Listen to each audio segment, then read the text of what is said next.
So I'll share my screen. Okay.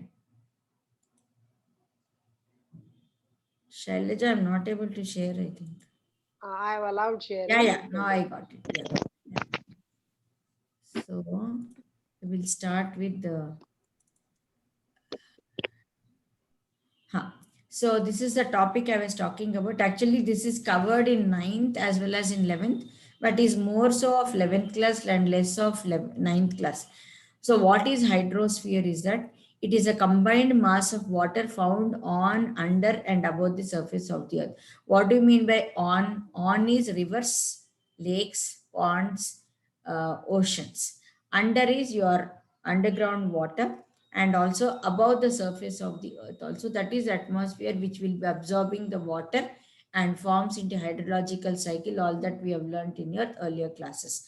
So when I say it is a combined mass of water found on, under, and above the surface of the earth, and this is the estimates, that means geography and economics are two topics which are very current. That is the reason why you even get estimates, figures, very important, because they are directly related to the current events as such. Actually, geography and economics are interrelated.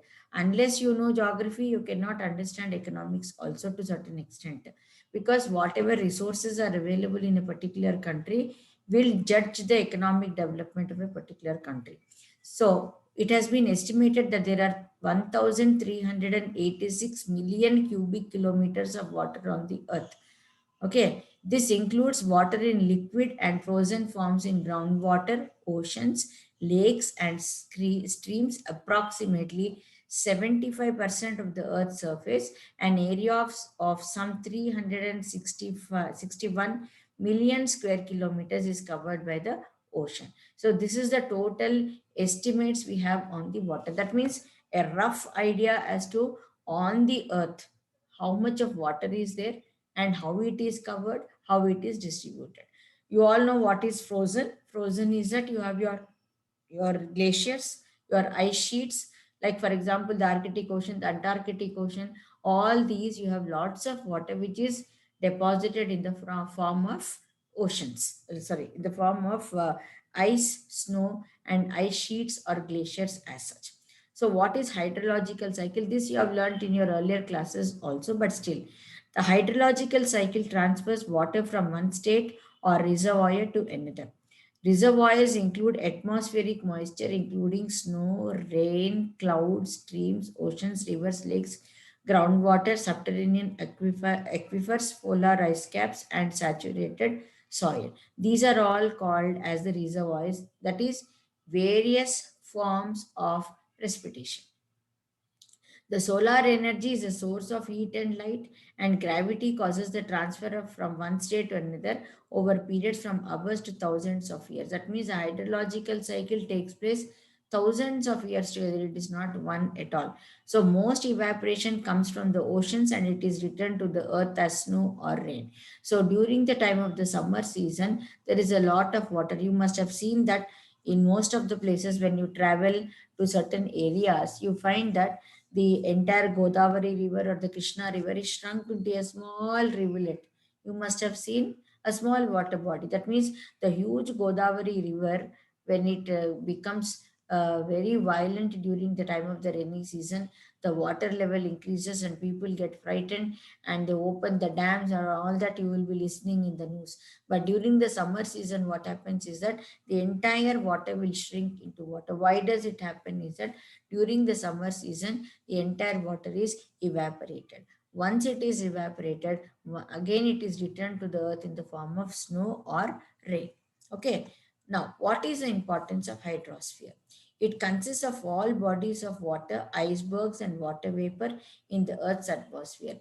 Imagine without water, can the planet survive? That is the reason why Earth is only called as a lively planet, because water is present. Nowadays, you must be hearing that the scientists are trying to find out whether there is water on which planet? Mars. Mars, ma'am. Very good, very good. Mars. They are trying so that if there is water available over there, they are planning to shift it to Mars also. Nowadays, this is becoming a very common thing. Maybe when you grow up, going to planets will become a vacation, I think. Not going to foreign countries and other countries, but you can go to planets for. Who was the recent one who went for that planet and came back?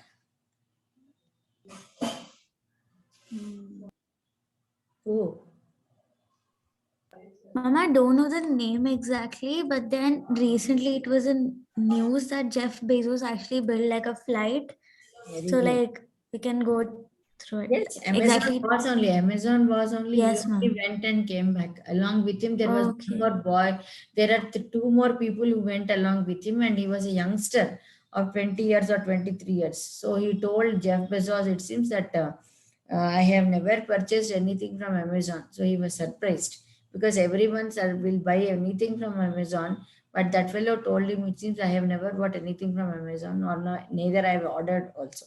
So the reason I'm giving is that suppose if water is found in that particular planet also, that will also become a destination where vacation you all can go enjoy and come back also. So what is the importance of hydrosphere is that if water is not there, life is itself is not there. So it consists of bodies of water, icebergs, water vapor in the Earth's atmosphere.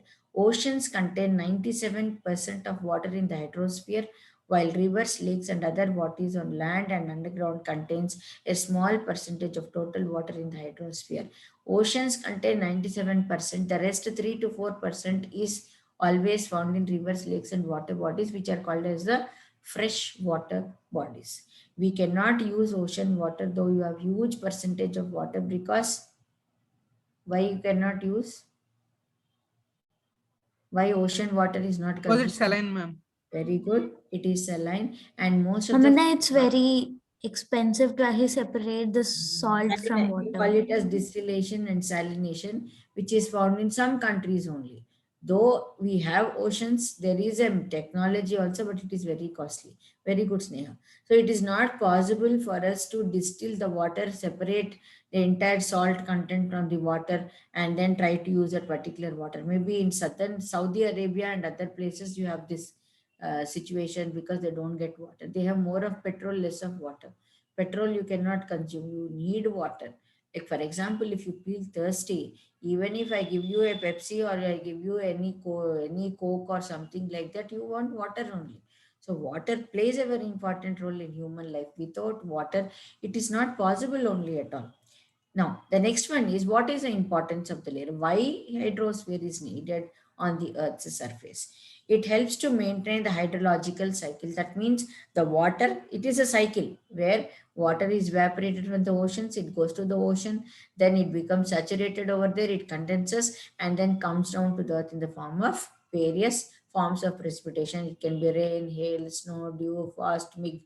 All these are the important forms. Good means of transport of water. That means water is transported from the atmosphere and again to the earth and again from the earth to the water. So constant transportation is going on. Plays a vital role in the earth's climatic conditions. Naturally, if there is no rain, you can understand what will be our condition. More rain also is a problem. Less rain is also is a problem. So it will try to balance it also. The amount of water on the Earth's surface remains constant over the time. This signifies that the amount of water available on the Earth today is the same as it was when dinosaurs were roaming the Earth. That means I'm talking about a very uh, old geological period. I'm talking about Pleistocene period and other thing when we talk about when man did not appear and only dinosaurs were there. That means the amount of water, whatever is available today, is the same. But only change is that the population is increased and we are overusing the water. We are not using sensibly. Whereas in the olden days, people used to use it in a sensible manner. Maybe their needs were different, the population was different, and the lifestyles were totally different. There are other reasons we give why are we using so much of water today is because of industrialization, because of urbanization, more agriculture, we are growing more crops, our lifestyle has changed, but the water remains the same. It does not increase as such. So 68%, 68.7% of the fresh water exists in the form of permanent snow. So this is not used at all because it is in the form of snow. The Excuse me, total, ma'am. yes, ma'am. Ma'am, what is permanent snow? Because at some Permanent point snow. it is gonna melt. No, no. You talk about Arctic Ocean and Antarctica. You talk. Ma'am, But but then there's like in news also that the water level is rising because of why it is melting of snow rising? Again, what is the from reason you give? Global warming. global warming. See, one thing, Antarctica and Arctic poles are two important places in the world which have permanent snow. That means there is lot of snow over there, and you know that in your earlier classes you must have learned that in Antarctica, if you dig deeper, also you cannot find soil over there. You can only find snow. As far as it is snow, we are safe. But once that particular entire snow will melt, then you can imagine that the most of the things will submerge, especially the coastal areas will submerge. So it is our responsibility to maintain that ecological balance, and that is what they're saying. Global warming is dangerous. We have to take steps. Otherwise, if Arctic Ocean and Antarctic Ocean or they will melt, for example, then the sea levels will rise a lot. That means the areas which are all near the coastal areas, they will submerge underwater. Like for example, Maldives is the first country which will submerge for it seems, if at all the water level rises. The second thing is that all those coastal areas which are all near the Bay of Bengal, Arabian Sea, all uh, will submerge under the water. So this is the fresh water. Of course, snow is a fresh water, but you will not be able to get this because it is in the form of snow. If it melts, it is a danger for us. So what I mean to say is that this particular water you have no chance at all. Okay, the total amount of water on Earth is 333 million cubic miles or 1,386 million cubic kilometers. This is the only water available for us, right? Then, water is a cyclical resource. It can be used and reused in the form of a cycle. It is a renewable resource. We all know that. Water keeps on moving from ocean to land, land to ocean. The hydrological cycle describes the movement of water on, in, and above the earth. The water cycle has been working for billions of years, and all the life on earth depends on it. Just now I told this. This is what you call it as hydrological cycle or the importance because water moves from where? Ocean to land. You all know that the waves will come and touch the land. Whenever there is a cyclone, the entire water will enter the land. And again from land, it has to go to the ocean. We all know that, no? From the rivers, where does the water go and mix or submerge, or it will lead to where? It will lead to the oceans only. Is it clear? So the water will go to the oceans, from land to ocean, ocean to land. And it describes the movement of water on, in, and above the earth. Above the earth is, we are talking about the evaporation process where the water is absorbed. Then again, it moves from one place to another place also. So this particular water cycle is there from ages together, and our entire life will depend on the earth. That means the entire life on the earth will depend on the water. As I told you that without water, human life is impossible. Okay, the distribution of water on the earth is uneven. You all know that many locations have plenty of water while others have very limited quantity. You take, for example, Gujarat, Rajasthan, you take, they are always having water problem. You talk about Kerala, or you talk about Goa, or you talk about any From other place, Saudi Arabia. Saudi Arabia. All these areas are those which do not have water only at all. So some places have plenty of water, some places do not have water only at all. Now, the hydrological cycle is a circulation of water within the Earth's hydrosphere in different forms, that is, liquid, solid, and the gaseous phases. So, it will be moving in three ways: liquid, solid, and gaseous phases also. About 71% of the planetary water is found in the oceans. As I told you, that oceans have lots of water. The remaining is held as fresh water in glaciers, ice caps, groundwater sources, lakes, soil moisture, atmosphere, streams. These are all the various places you can find the water apart from the water which is found in the oceans as such. Okay, nearly 59% of the water that falls on land returns to the atmosphere through evaporation from over the oceans as well as from other places. The remainder runs off on the surface, infiltrates into the ground, or a part of it become the glacier. So, how is the water distributed? 59% of the water. That means, for example, we have the rainy season from June to September. So, this during this particular months, how much of amount is falling on the Earth's surface? Out of that, 60% is returned. That means only 40% is there with us. 59% is returned back to the atmosphere, and the remainder will be in the form of runoff. Runoff means the water percolates into the underground. That is how you call it as the water cycle. The water cycle, or you call it as the groundwater. You have to recharge it. If you don't recharge it, if there is no groundwater, there are also other problems like earthquakes will be there, heat will be increased. How do you get your bore water? How do you get the wells? So nowadays, if you want to conserve the water, you have to have you what do you call it as rechargeable pits. I do not know where do you all stay. I do not know. But nowadays, the government says that in every apartment there should be a rechargeable pit. That means you have to create a place wherein the entire rainwater will percolate or will infiltrate into the underground so that your underground water has to be recharged properly. Am I clear? So this is what is called as a runoff on the surface, infiltrates into the ground, or a part of it will become. Whatever infiltrates will infiltrate, otherwise the rest of it will become into a glacier. What is a glacier again? Ma'am, huge blocks of Very floating good. ice. Floating ice or a moving ice is called as it looks like a mountain, and it floats on the water, moves on the water, which is called as a glacier. So three times, either it is returned to the earth's surface, then it is infiltrating into the ground, or either it will become a glacier. So the geographers have divided the oceanic part into five oceans. You must have learned this in your earlier classes also. The Pacific Ocean, the Atlantic Ocean, the Indian Ocean, the Southern Ocean, and the Arctic Ocean. These are all the various oceans we have. So the entire oceanic part is divided to five. The floors of the oceans are rugged with world's largest mountain ranges, deepest trenches, and the largest plains. These features are formed like those of the continents by the factors of tectonic, volcanic, and depositional processes as such. So these oceans will have largest and deepest trenches. Trenches means which are very deepest parts of the oceans as such. So how are these? Unlike Mariana Trench. Yes, very good. The Mariana Trench you can talk about. That is the best example we can give.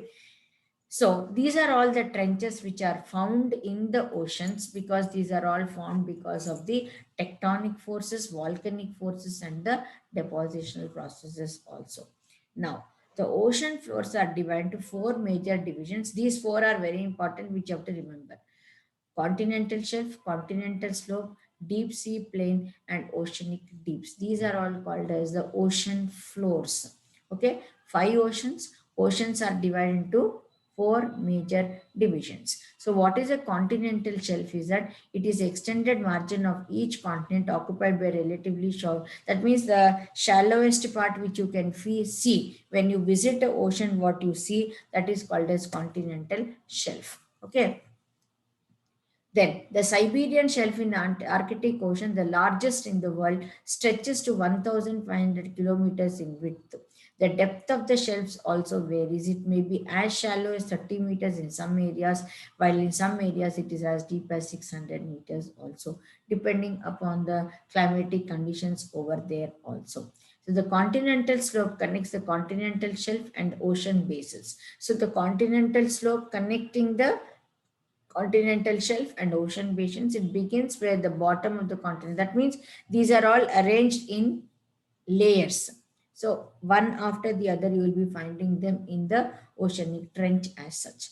Deep sea plains are gently sloping areas of the ocean basins. These are the flattest and the smoothest regions of the world. The depths vary between 3,000 to 6,000 meters, and these plains are covered with fine grained sediments like clay and silt. So, in these, when you are learning, you have to learn the features. What are the features of each and every floor? You should know. Okay. Ocean deeps or trenches are the deepest parts of the oceans. So, if a person or a ship falls into it, that means they are reaching the deepest portions. Here, only the submarines can go till here, but it is not the ships. If they reach this part, then you cannot rescue or save that particular ship at all. The trenches are relatively steep-sided, narrow basins. They are sometimes 3 to 5 kilometers deeper than the surrounding ocean floor. So these are the dangerous ones. The mid-oceanic ridge is composed of two chains of mountains separated by a large depression. The mountain ranges can have peaks as high as 2,500 meters, and some even reach above the Earth's surface. Iceland, a part of the mid-Atlantic range, is an example. Sometimes you can see the peaks also on the. Now, coming to average temperature, it is 27 degrees and gradually decreases from the equator towards the poles. Why does it decrease? Why does the temperature decrease from equator when we are moving towards the poles? Ma'am, because poles are far from the earth rays. Sorry, I mean sun rays. Very good. And the sun's rays fall Slantly to earn what? slantingly. That is the reason why. Excuse me, ma'am. Yes, ma'am. Ma'am, why does the South Pole have like the temperature is higher in South, lesser in South Pole compared to North Pole? Depending upon the latitudinal differences, that's what we talked about, latitudes and longitudes. No, in which latitudes they are situated, and how do the sun's rays fall? Depending upon the sun's rays, slanting rays. Sometimes the sun's rays fall so slantingly that you do not find any temperature only over there, depending upon the latitudes and also the position of the sun's rays. It differs. Yeah. Got it, ma'am. The more slanter it is, then you don't find any radiation only. No. See, today, for example, if you take in summer, I don't know where you are all staying, I do not know. So, when you talk about winter season, for example, sometimes it is so cloudy that there is no sun only. So, naturally, the temperature will dip, right? We will be recording very low temperatures. Why do we record low temperatures? Because there is no sun at all, there is no radiation at all, there is no heat at all. So whether it is South Pole or North Pole, which latitude they are situated, where they are located, all these plays a very important role. That is what we learnt in latitudes and longitudes. Always remember in geography, when we are talking about temperature, latitude, like I told you, there are certain general rules in geography, like your math. How you have some formulas in math, same way in geography also you have to remember that. Why do certain places have more temperatures and less temperatures? Is that depending upon the location of the place where they are located. Latitude also plays a very important role. Continent plays a very important role. Am I clear? Depending upon that, the temperature changes. Am I clear with that? Yes, ma'am. Got it, ma'am. Ah, Yes, ma'am. the rate of decrease of temperature with increasing latitude is generally 0.5 cc per latitude. This also I have told you that as we move above, what will happen?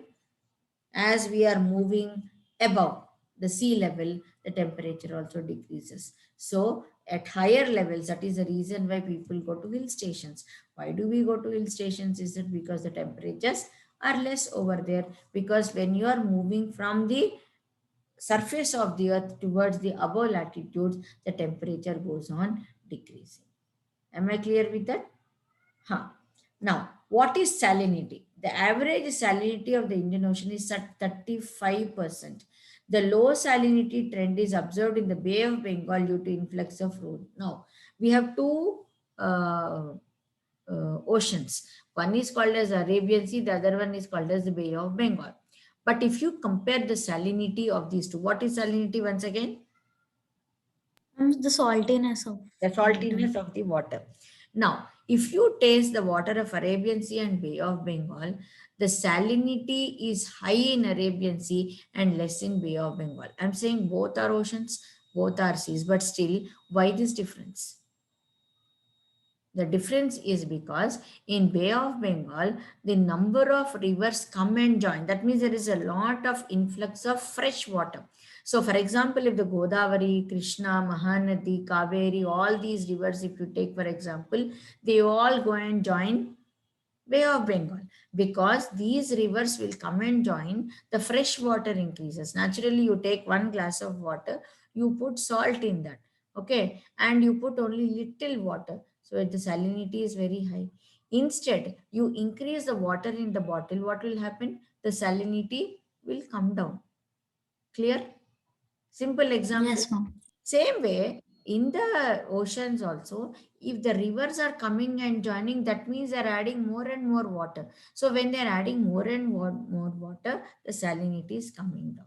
But in the Arabian Sea, we don't find any rivers coming and join except for Narmada and Kaveri. You all Narmada and Tapti. These are the only two rivers which will join the Arabian Sea. So the amount of fresh water added in Arabian Sea is very less. That is the reason why the salinity is very high in Arabian Sea and less in Bay of Bengal. So how is the salinity decided is that depending upon the amount of fresh water added to the oceans. Am I clear with that? Yes, ma'am. Yeah. Yes, So got it. the average salinity of the Indian Ocean is 35%. The low salinity trend is observed in Bay of Bengal due to influx of river. Just now I told you that because a large number of river join Bay of Bengal, the salinity is less. On the contrary, the Arabian Sea shows higher salinity due to high evaporation and low influx of water. So evaporation is very high, addition is very less. That is the reason why it is very salty. The Excuse salinity, me, ma'am. yes, ma'am. Ma'am, why do the ocean contain salt? What is the main reason of it? Ocean waters are salty because of the consisting of so many minerals that are present where the salinity increases there. The correct reason though I cannot give why it is like that, because it is a scientific reason again, or I will get back to you. It's a good question. I will find out and tell you, because I'm not very sure about it. I don't want to give a wrong answer. Definitely I will answer that. Okay. I will Okay, just ma'am. research and tell you. Good question, but okay. The salinity fluctuates from 0 to 35% seasonally. In hot and dry regions where evaporation is high, the salinity sometimes reaches to 70%. That means we are talking about which regions here which do not get any rainfall at all. Like, for example, can you give me one sea name which has the highest salinity? It's called as a Dead Sea. Have you heard about Dead Sea? I'm Kosi. Yes, ma'am. No one Dead, can Dead Sea like is swim in one. that sea. You cannot even put a little drop of water also, it seems. So in hot and dry regions where the evaporation is very high, the salinity reaches to 70%. Imagine 35% only is very high. 70%. The salinity variation in the Pacific Ocean is mainly due to its shape and larger areal extent. Salinity decreases from 35 to 31% on the western parts of the northern hemisphere because of the influx of melted water from the Arctic region. So there are two things in this. See, the salinity variation is due to the shape and large, because Pacific Ocean is the biggest ocean, and because of the area extent is more, the salinity is also very high here. And it decreases on the western part of the northern hemisphere. Why does salinity decrease on the western parts? Is it because of the melted water from the Arctic Ocean? So Arctic Ocean has lots of snow. So whatever is melted, that fresh water comes and adds on it. So that part of the water has less salinity as such. Am I clear? Now, the ocean currents are continuous movements of water in the ocean that follow set paths, kinds of rivers in the ocean. There are two types of ocean currents, that is surface circulation, surface currents you call it as, and deep water currents you have. Based on temperature, ocean currents are classified into two types called as the cold currents, which are called as Labrador currents, and warm currents, which is called as the Kuroshio current as such. Now, these are very important points you have to remember. What are the two types of ocean currents? That means you have surface currents, surface circulation, which make up about 10% of all the water in the ocean. And then you have the deep water currents. What is a current, by the way? How do the currents influence the climatic conditions? Any idea? Ma'am, it's like the air flowing on the ocean. Okay. Yeah, How ma'am. do they affect the climate? Ma'am, depending upon that only, that hot air will go from high pressure area to low pressure area. If it is a cold current, then the temperature of that particular area will become cold. If it is warm, again it becomes a warm. It is understood. Same, it will be like that only. So based on the temperature, ocean currents are classified into two, which you call it as cold currents and warm currents also. Now, factors which will be impacting the ocean current formations. How do they form and why do they form?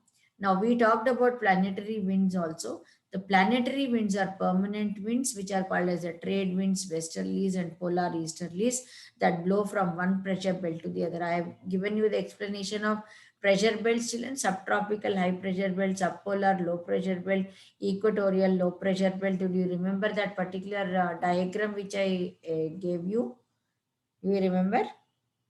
Yes, Equatorial ma'am. low pressure belt, then you have the subtropical high pressure belt, subpolar low pressure belt, polar easterlies, all that I gave you.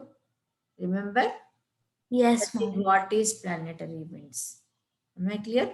So the oceanic circulation pattern corresponds the Earth's atmospheric. There is a change in the direction of ocean currents with a change in the direction of the monsoon winds in the Indian Ocean. So whenever there is a change here, the ocean currents also. That means these are all interrelated concepts. So if there is a change at one particular place, the entire climatic conditions also will undergo a lot of change as such. So the direction of the ocean currents will change with the direction in the monsoon winds in the Indian Ocean. That means